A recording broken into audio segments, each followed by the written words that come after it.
Hello guys, it's Nicole from Charlie and Violet Photography. Today I'm working on this tabletop bucket setup, and this is the same table I do all my posing on. I pose on the other side and then I move it around. I pose on this side for buckets. This is a little peach kind of salmon setup of this little baby, and I like to keep them all wrapped up until it's time to move them on over. And then when I do, I just kind of release their hands slowly to keep their feet kind of tucked in. Sometimes it works best if their feet are forward instead of like crisscrossed. That way when they sit, their legs kind of come forward as they do in froggy pose. But in this bucket, I just have a couple muslin blankets at the bottom. And then I put in a posing blanket that matches the back or the bottom drop. So just another peach colored blanket. And then I put some other accessories on top. This one has a little throw blanket that's knitted, and I put a cute little bow on her head. But basically, it's different for every baby. Sometimes I have to pull them out and put more stuffers in until they fit comfortably. It's kind of trial and error. She was a little bit bigger, so she fit perfectly into this bucket.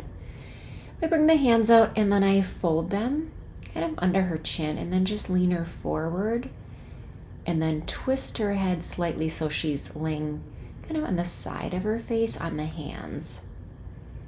And once she's solid, I pick her up in that position and I just put her in. Slowly kind of coerce the hands out to where they're underneath her chin. I always keep the back of the head and neck supported or the chin supported with at least one hand until I'm ready to shoot. So I know that she can't pull backwards, that I have a firm grip on her. And she is on this table. I've done it on the floor before and I just like the table better for posing. I feel like I have more control because I can stand or sit and work with her and then roll back and take the shot or stand up and take the shot. But once she's in, I always, again, still hold on to her pretty tightly with her chin and her hands. And I give her little pats. And once she is calm, kind of wrap that extra blanket in and around her. Or put a matching wrap on top so it kind of matches. Again, I have a messy table, so I will have to pull off all that stuff when I'm ready to shoot, but it is nice to have the working space with a bottle and camera and all the accessories. But once I get that blanket kind of tucked in behind her, make sure the light is positioned just off to the side and far enough forward that where the light is going to hit both sides of her face, but again, have nice shadows. And then I make sure I can get a high angle focusing on the eyes, kind of show you what that looks like. Again, I'm pretty close to the table if she needs me. Oh, I saw that she was smiling and I tried to get it again, but kind of missed it in that one. But take a shot and then I fine tune everything. So maybe pull the blankets in a little further to see more wood on the bucket, or position the headband, or occasionally position the hands a little bit differently. But she was looking pretty good. So after I get these shots and work around just for some different angles, I might switch out a hat and prop here. I do like to play with different angles, shooting from straight on, higher up, a little bit more to the left to get that shadow feel.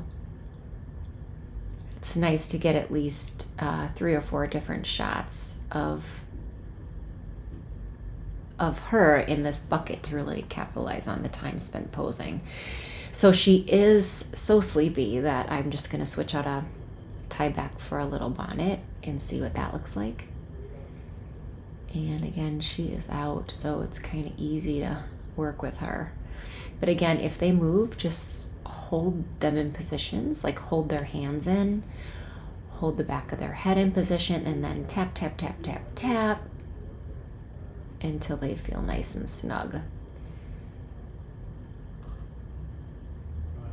So again, a lot of the time is just spent tapping, and then she eases back into that sleepy position, and then I can go ahead and get the rest of these images. I think Mom got a total of 4 images in this setup, switching out tie back, hat, and then shooting from different sides or getting some macros. You can also at the end get the lashes and the lips, fingernails, that kind of thing. So there's a lot you can get if you're paying attention. And I hold my hand out just in case she were to jump. I can move in pretty quick and get that shot higher up, angled slightly to the right with the camera. I like to follow the eye line of the baby eyes. So if the baby eyes are kind of, tilted to the right, I tilt my camera to the right. And then going in, turning the camera vertical, higher up, and getting that shot.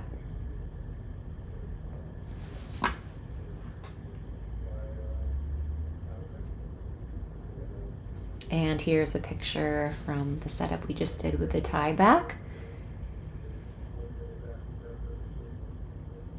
And then another one with the hat a little bit closer in, turned a little bit more, and then one from the side where she had the little smirk.